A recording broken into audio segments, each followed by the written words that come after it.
La barrière qui donnait sur la ruelle pavée, surplombée par la haute falaise couverte de sapotilliers sauvages, grinça désagréablement, annonçant à Cyrilla une visite inopinée.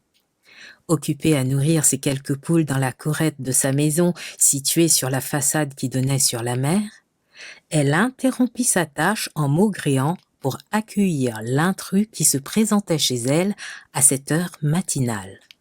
Elle n'aimait guère être surprise au saut du lit entre le café de l'aube et sa promenade quotidienne le long de la plage qui s'éclairait des lueurs du soleil levant.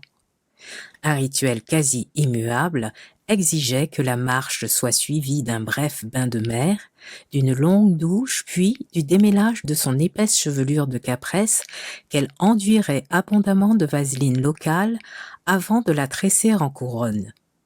Elle reconnut sans hésiter la voix claironnante de sa voisine, Cyrilla, la lavandière Renélise Belle Humeur.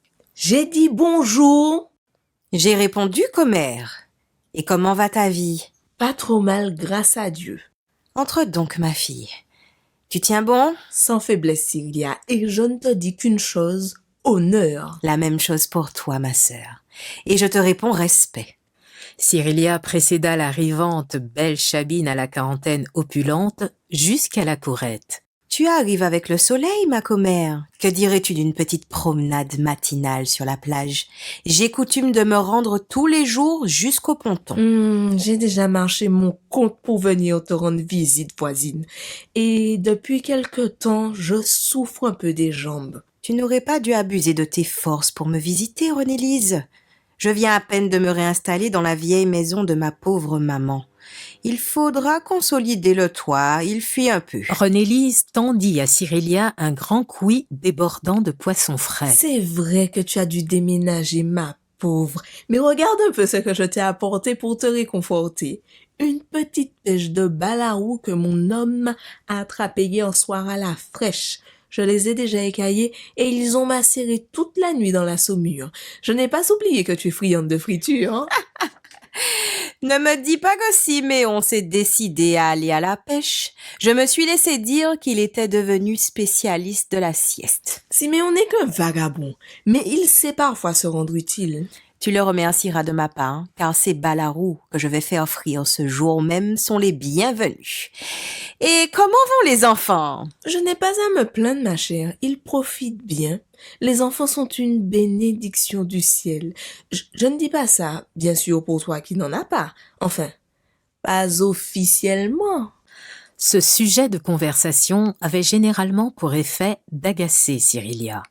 Assombrie, elle tendit un tabouret à sa commère qui s'installa bruyamment. Allô, ma chère.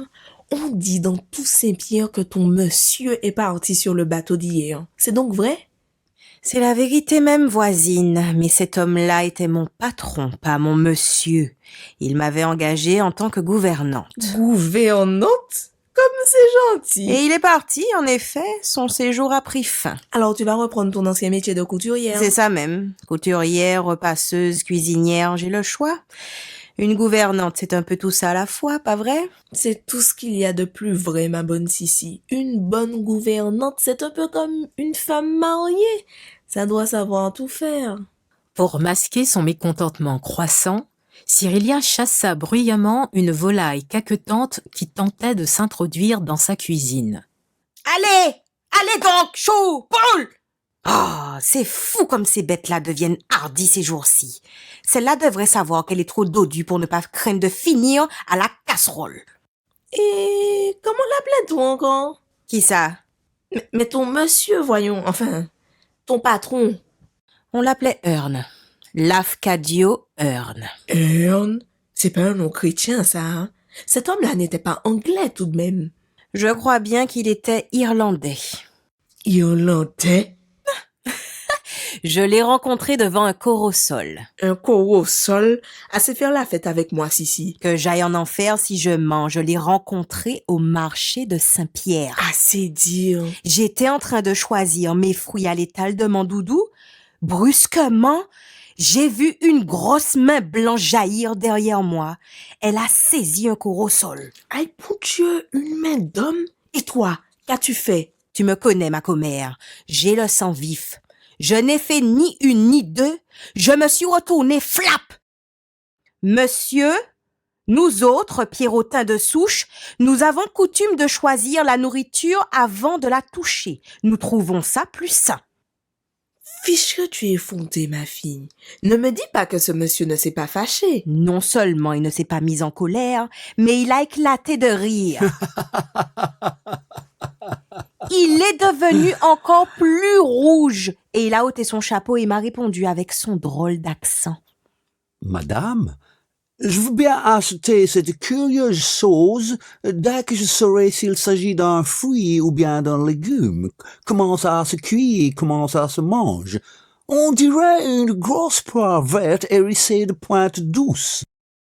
L'affable étranger, en quelques instants, avait appris à la jeune femme qu'il venait tout juste de débarquer en Martinique, qu'il comptait demeurer un certain temps à Saint-Pierre, qu'il était à la recherche d'une maison, d'une gouvernante pour s'occuper de la maison, qu'il avait quelques économies et qu'il travaillait pour un journal américain.